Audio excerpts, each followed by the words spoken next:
Meeting to order. For our invocation, why don't we just observe a moment of silence to our Lord?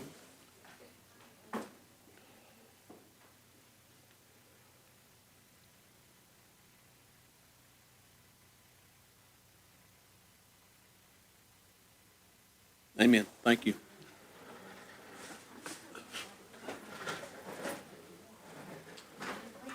Okay.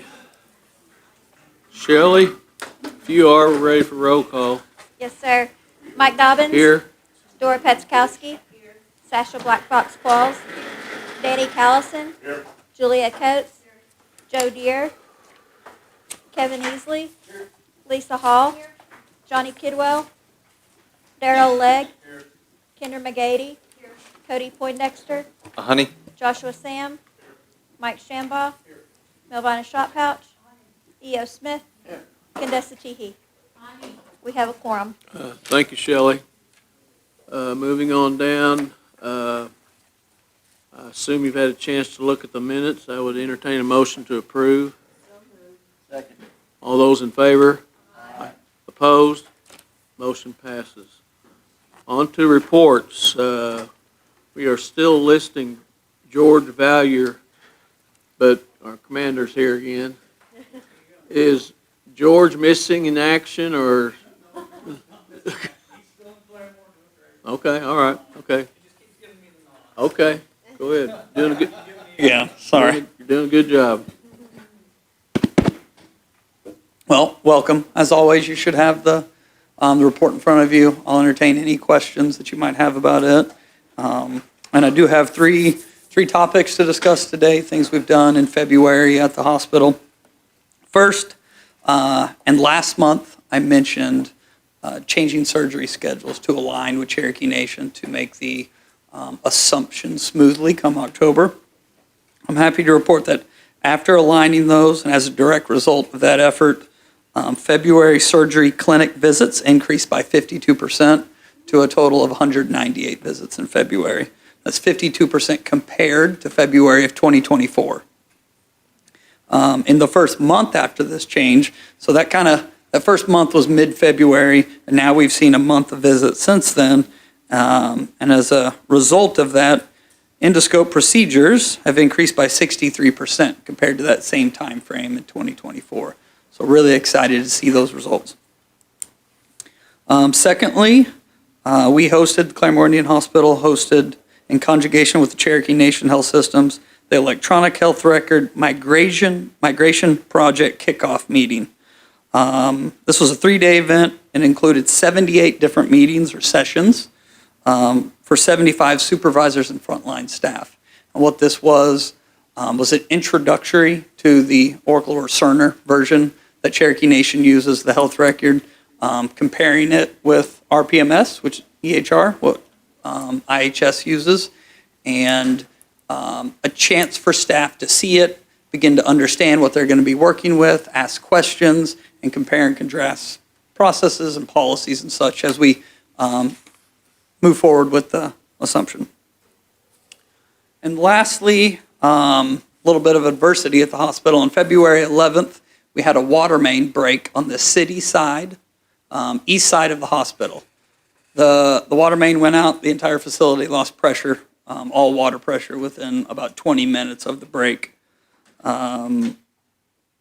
We had to go on a little bit of a divert in surgery and OB divert. So the reasons we do that is we don't want to obviously have to go into a C-section for the OB, and you can't do a surgery without water. So we went on the divert, and I think we were on divert for 14 hours. So then the city was able to bring the water pressure back up. They actually repaired it 3 different times. And each time they repaired it, they brought the pressure back up. We're prepared to begin services again, and then the line blew again. So that stretch of line on the east side of our hospital, on the city side, is an old cast iron main.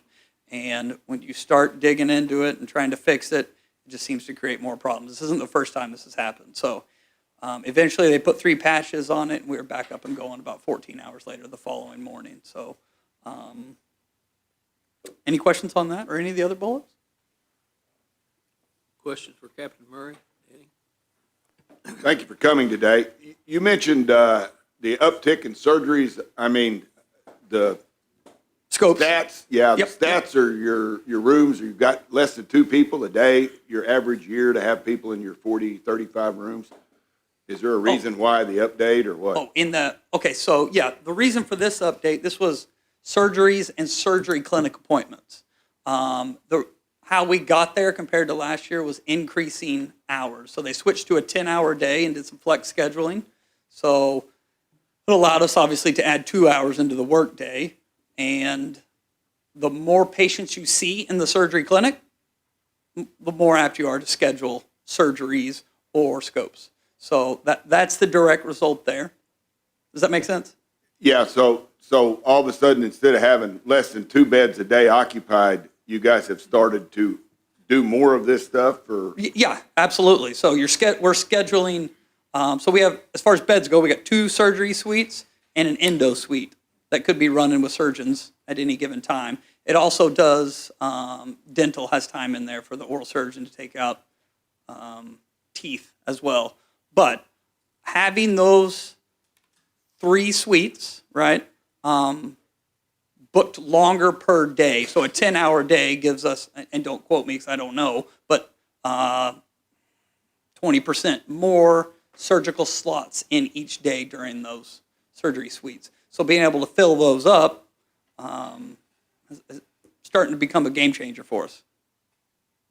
Okay, one last question, and please don't go into any details with the answer, but have you guys been notified by the feds the same way the BIA and other people are being notified?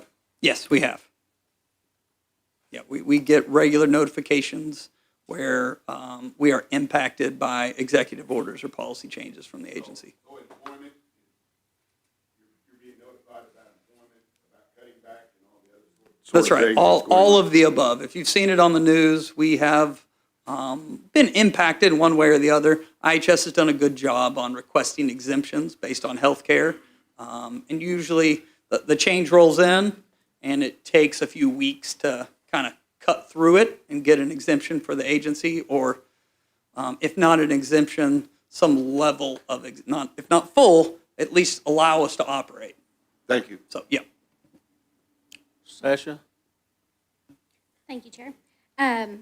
One thing that I'd like to mention, I didn't see it in the report, is congratulations. I seen a recent article that Claremore was recently awarded to be certified safe infant sleep hospital. Yep. First of IHS. So for those that aren't aware, Oklahoma has the highest rate of infant sleep-related deaths, and Native American infants rank highest in both Oklahoma and the United States. So I applaud you and your staff for these efforts to ensure the best care for our mothers and babies. So thank you for what you're doing. Yep, Thank thank you you. and your team. I will take that back and let them know. Thank you very much. Thank you. Others? Chair? Not talking about employment, but, when we talk about the cuts, like the Doge stuff, at this time, have they said there would be any, they made you aware of any Indian Health Services cuts that that could come from your budget? Not currently, no, nothing from the budget. Okay. All right, thank you. Any others for Captain Murray? Thank you, Captain, for your report. Thank you very much. Okay, up next, Dr. Steve Jones, alias Wayne Caldwell.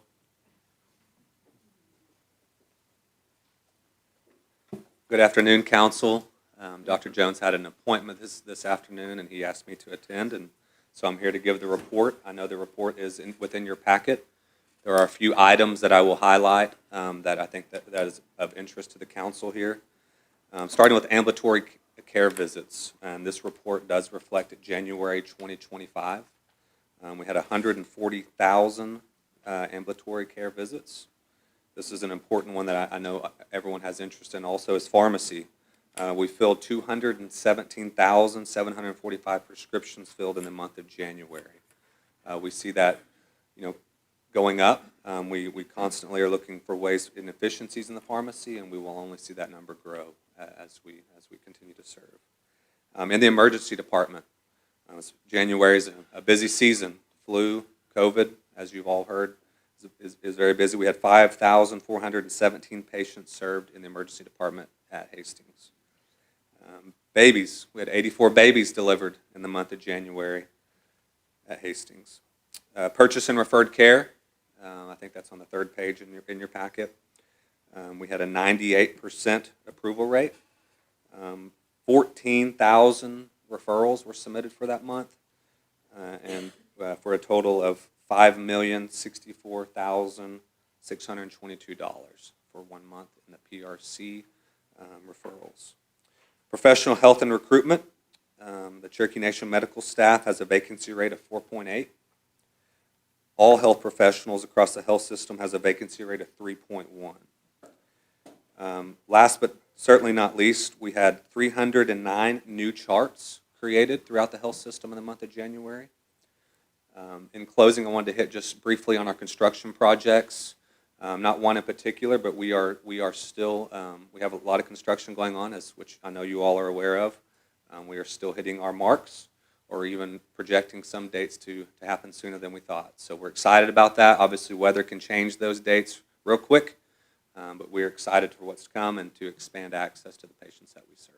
So, nothing more, Mr. Chair. Questions for Wayne? Danny? Yep. Mr. Caldwell, thank you for coming. Do we actually have at Hastings, I know Claremore being IHS, and where they have to take all these different tribes that comes in, do we have somebody that works within our system that handles only the other tribes other than Cherokee when you have these PRC things and all these things that goes about? No, well, yes and no, but we when the patients present to Cherokee Nation, we work to meet their need, and our contract health team provides them the route to where they can receive the PRC funds, or we directly send them out if they're within the CHSDA of the PRC. Councilor Qualls? Thank you, Chair. Last month, when Dr. Jones was here to present, we had inquired about information on the denture program. He was going to get that to us, but we have not received that. If you can follow up to get that to Gail to disperse to the council, please. And also, we do have patient advocates within our health system. Are they at all the clinics as well? Yes, ma'am. Is there a way to get a list of those advocates to the council also? Okay. And Yes, ma'am. last one, sorry. For the OBGYNs, I know we have some providers that have been trained in a V-Notes method.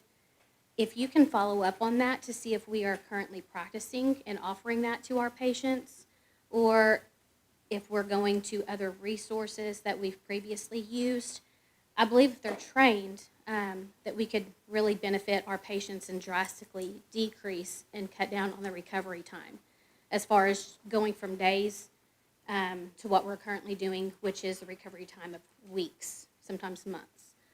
So if we could provide that to our patients, that would be great, if we can look into that. Absolutely. We'll look into that and Okay. get back to you. Thank you. Thank you, Chair. Julia? Hi. My question is for you and also probably for Ms. Pivick. And I have an inquiry from someone who is retired, but they had previously done research in communicable diseases for under a public health grant. And they were asking about whether we are ramping up any efforts or have any efforts about measles, about promoting a measles vaccine. Counselor, I know there's continual discussions among the medical staff about this. I don't have an update for you as of now, but I will get in touch with Dr. Hart, and then also work with the public health team on getting you all a response to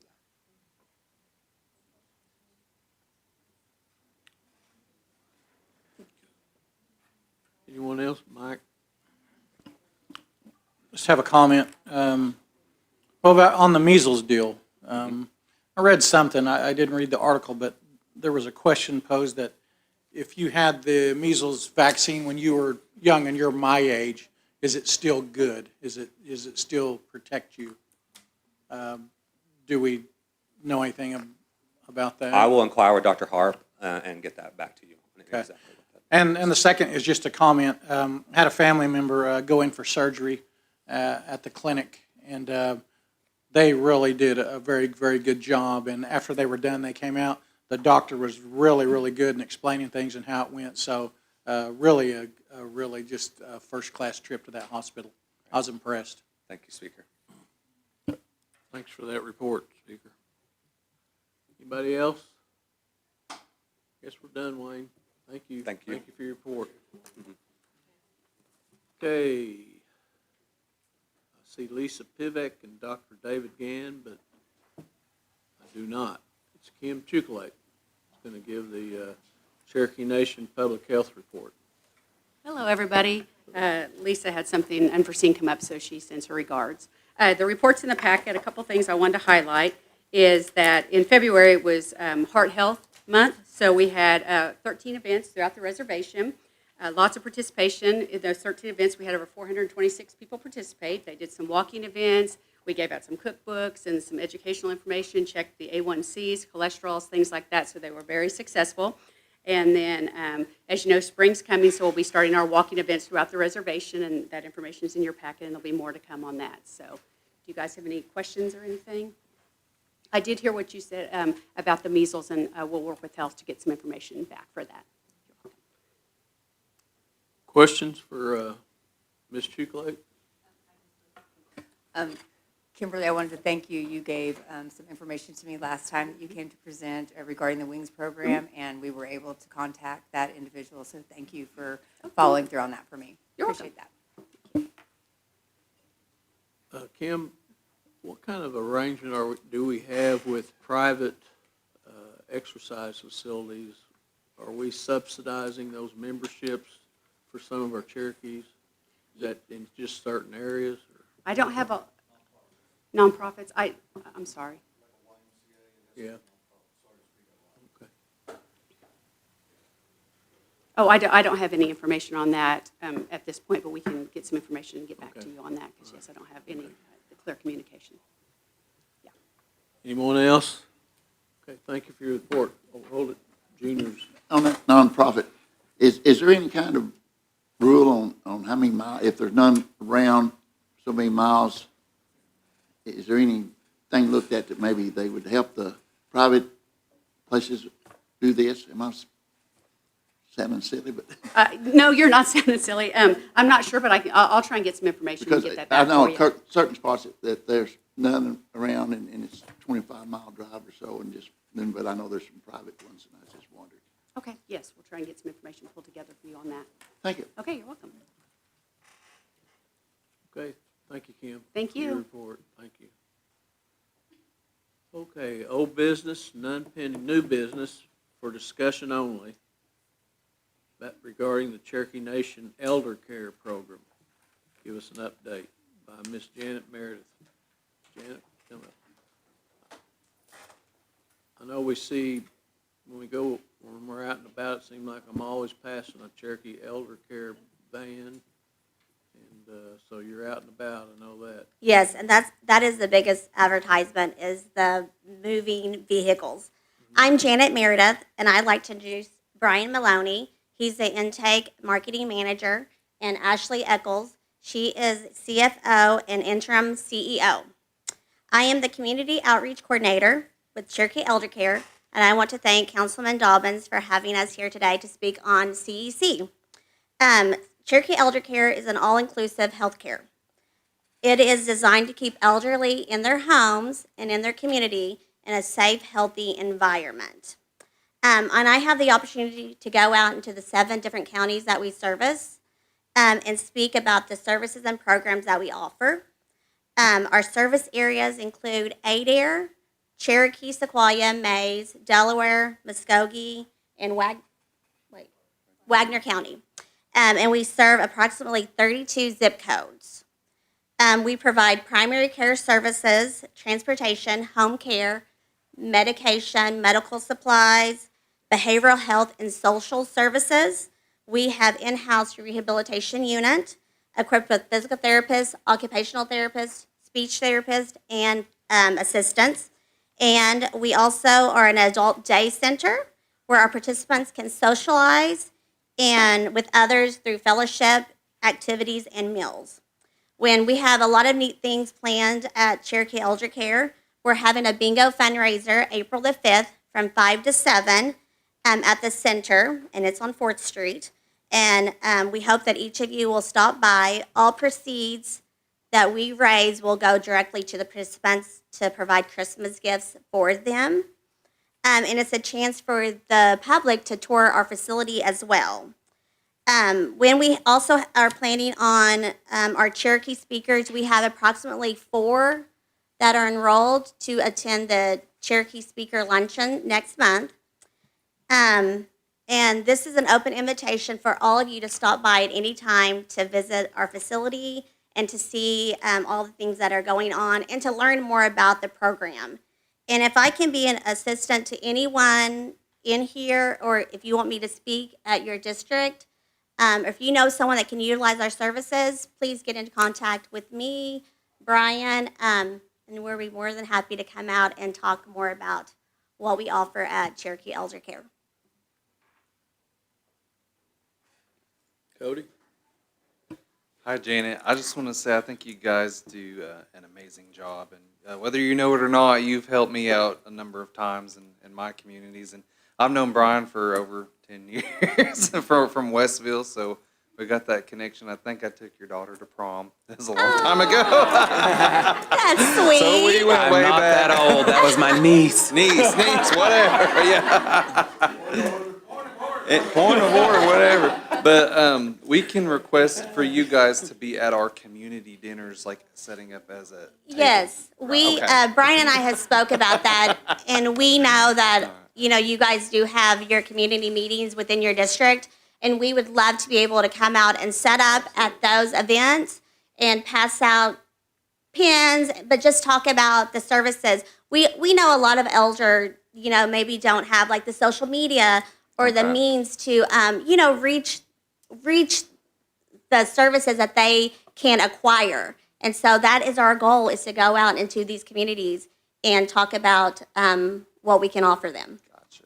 Okay. Yeah, because I get a lot of questions from elders about different things, and I'm like, wait, I forget I can send them to Cherokee Elder Care. Okay, so all right. Yes, always give us a call, and we Okay. can help. And if we can't help, maybe we can find someone that can help them in another avenue. All right. Well, thank you so much. And what is that number, phone number? Okay, so it's on the back of your brochure. It's Okay, all right. 918. Thank Okay. Lisa? Janet, I just want to say thank you. Last Thursday, I had some time, and I just dropped in unannounced, but you all just welcomed me there. And I got to visit with a table full of ladies, actually a national treasure and a first language speaker. And I had a fun time just visiting with them. And I had a ribbon skirt on that day, and they just awed over my ribbon skirt that day. And I got to tour the facility of all the different things they do offer there at Elder Care. But I have seen your name at Talhope Community Building as the contact person, and I also saw your name just recently. I ate lunch at the Cookson Indian Center there, so, you know, I see you all out in the communities, and I just want to say thank you. So you're doing good jobs. Well, you're welcome, and we appreciate you stopping by. And if you guys get a chance, please stop by. Our participants would love to visit, and they just love to talk, and you guys know how that goes. And it's just so neat having people to come in and seeing the amazing staff that we have as well. It's amazing. I knew little about this program before I started here, and it's just the coolest thing. It really is.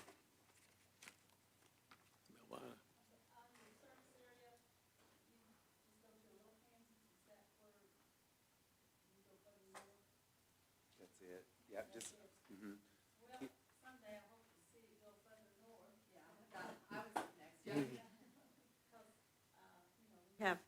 that need. And back in ancient times, when the birthing of this elder care, Pam Arn and several of us made the trip to South Carolina to get that service here for the birthing of the elder care program. And it was really neat, for families that don't want to put their family in a nursing home or something. It was so neat to see it, and I think it's really a good program, but I just like to see it expand, further in other areas. So, appreciate what y'all do. Danny? Yeah. So are you guys a home health care service? No, we're an all-inclusive, we're kind of our own, it's PACE, it's Programs for All-Inclusive Care of the Elderly, and so we're a Medicare and Medicaid replacement program. So somebody that needs to be checked on every day, needs a meal every day, doesn't have family, is that what this service? I mean, I'm sorry, I just didn't know. I just didn't know we did this that extensively. So maybe other than your brochure, you might get to counsel exactly what your boundaries are and where you go with it, because I didn't think you were home health, because I didn't think the Cherokee Nation even did one. We provide a home health aspect, so we can send people out into the home for PCA services, and we contract with Cherokee Nation Outreach Home Health and Hospice, and so we can provide those services to our participants. But now, we don't have an outreach. We don't have a home health, do we? We don't have anybody through our health system that does. Yeah. Really? Okay. Kendra? I just wanted to echo what my colleague said here, that I think that the program is amazing, and I commend you for the work that you're doing. I would encourage you to go to the community meetings because of exactly what you said. There is a great technological divide that we experience in this nation, and a lot of times it can be grassroots is the best way to connect with people. But again, the northern part of the reservation, I hope to see this program expand into that area a little bit more, and if there's anything that myself or any of my colleagues from Cooey North could do to assist with that, I know that we'd be willing to do that, so thank you so much. Thank you. Joe? Yeah, I just want to say, having a grandmother go from Cherokee Elder Care into hospice when she was 94, the transition of the program you guys had was really smooth because we've met. So that was really smooth, and it made our life easier as a family. But yeah, I thanked you then. I want to thank you again because that program was really good. Having her at that age being able to do that transition made it easier on all my aunts. So that was nice. So I just wanted to say thank you for what you do and your staff again. So I appreciate it, Widow. Thank you. Speaker? So I know that, or I don't know, so our nutritional centers that we have throughout the Cherokee Nation, is that what you're involved in? Yes. Those nutritional centers? We have been going out to the nutritional centers and talking to the participants before they get their meals, and then I will just sit around and visit with them. If they have any more questions, they can come and talk to me directly. But yes. But you're not the one who gets them food, and you don't do that aspect of it and things like that? Not from the nutritional. No. Okay, That's a so That's a, when it says nutrition, so you don't do anything like Meals on Wheels type things Yes. like that? Yes, You we do. Okay, and on this service area, these are just zip codes? So 74347 for Delaware County, is that Grove, Melvina? Where's 74347? I believe that's is it 12? Oaks. I think it's Oaks area. Concord? So that's all south, all these zip codes are south? Okay. In order to move to a new zip code, we have to have approval through CMS to do that. It's quite a process. And so there was talks, I know Connie Davis, when she was our executive director, we were talking about expansion. There's places in Sequoia County that we get a lot of phone calls, like the Muldrow area, that we wanted, to maybe eventually expand into. But it's not just adding that zip code. We actually have to get CMS approval to do that, and we have to write that. And There's an application process. So, there's a ton of Cherokees in Delaware County. I know there's a lot of Cherokees in other counties too, but Jay's not on here. Jay has a ton, Grove, and up north, you got Craig County. I mean, it doesn't seem to go much north in Delaware County. That may be something that you could look at. But now, when transportation, what are you transporting for? What? Anything medical, if they have let's say they have a specialist appointment in Tulsa, they can keep their specialist. If they have a heart specialist or endocrinologist, we will transport them to those appointments as well. We also bring them into the day center as well, so they For can have the socialization. activities. Okay, that's good. And do you a lot of people, a lot of elders go to these nutritional centers to eat, and just the social part of it is so important too. Just keeping their minds fresh, and that's a big deal. Do you guys transport to any of the nutritional centers or even dialysis? A lot of people around my area, it's hard for them to get rides for dialysis. I mean, is that something that you could be contacted about too? We do dialysis transports to the nutritional centers, and as far as what you're talking about, that's a Cherokee Nation Nutritional Center. It is Right. separate from us. We don't. Okay. But we do bring them to our center if they want to eat at lunch. We even have a light breakfast available there. So. And just Okay. to be clear, they do have to be enrolled in the program for us to be able to provide that transportation. Okay. All right. Thank you. Thank you, Chair. Sasha? Thank you.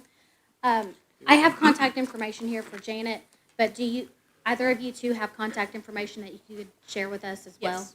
If you could get that to us, please.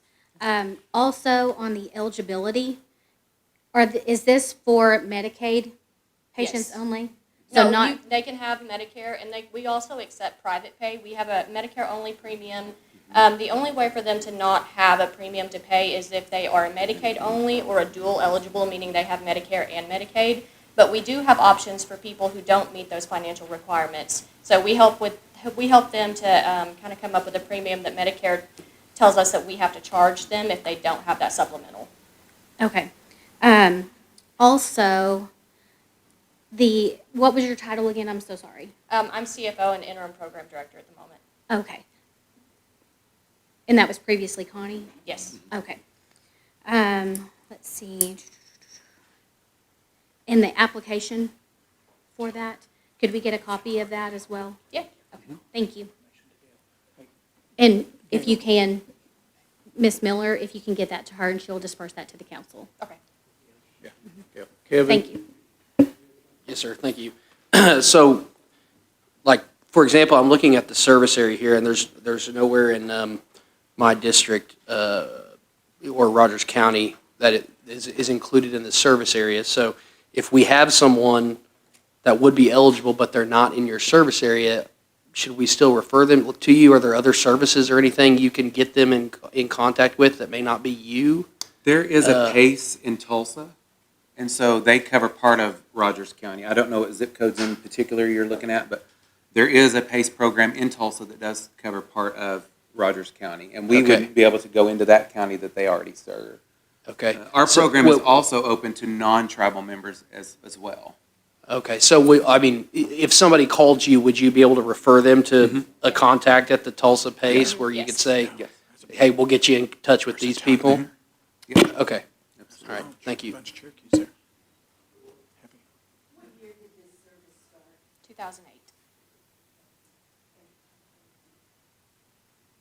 And I'll add, we were the very first PACE program in the state of Oklahoma, and we're the only one in the nation that is tribally linked, so we're pretty proud of that. Okay, so you're tribally linked. What does that mean? I'll let her explain the financial aspects of it. So whenever we first started, our sponsors, you have to have a fully functioning PACE facility, meaning staffing, any kind of equipment. The building has to be fully constructed, so you have to have a sponsor generally to do that. Cherokee Nation was our sponsor and still is. But Cherokee Elder Care does not fall under the umbrella of Cherokee Nation. Is that correct? I mean, is it a separate So I entity? believe we're considered an entity of Cherokee Nation.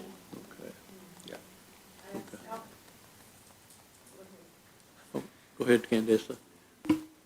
Currently, what percentage of the clients for Cherokee Elder Care are Cherokee Nation citizens?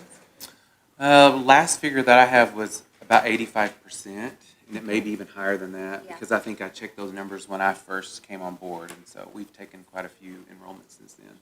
Okay, and we asked this question, I believe, of our Claremore Indian Hospital, but are we anticipating any difficulties with proposed cuts to Medicare and Medicaid? No, we're not going to be impacted by that. Okay, all right, thank you. Thank you for the time, Chair. Okay. Kendra? Would you mind hanging around for just a few minutes after this so I can pick your brain on a couple things? Sure. Thank you.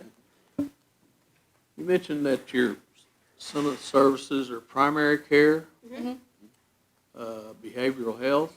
Yes. Are those done on site? Yes. Yes.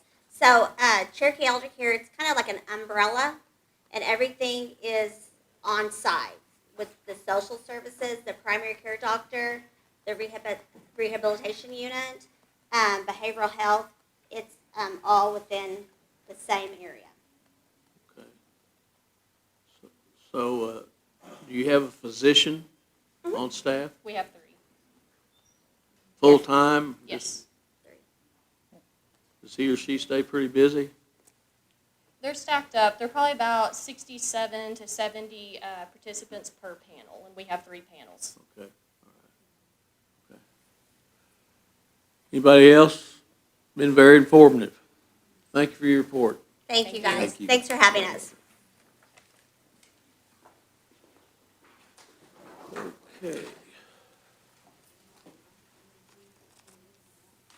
That's under new business. We're on to announcements. The only one I see is Monday, April 14th is tentatively scheduled at says at 2 o'clock. Well, I don't know if that's a misprint or not, but at 2 o'clock on the 14th. Anybody quickly know why that would be? Shelley? It says, excuse me, it says 2 because we're scheduled to go to Bull Hollow for Oh, the resource meeting that morning. So it'd make Okay. us come back here an hour late. okay, all right. Okay. Bull Hollow. And Chair, Yes. and I think we're going to have that meeting at the new Kenwood facility Oh, instead of the Bill Hall. Oh, okay. So, yes, sir, thank you. Less gravel road, isn't it? Yes, no gravel roads. Anybody else? Okay, I need one more announcement. Or not one more announcement, but I need one more motion. And Joe Deere is got the motion and a second. All those in favor? Opposed? Motion carries. We're adjourned.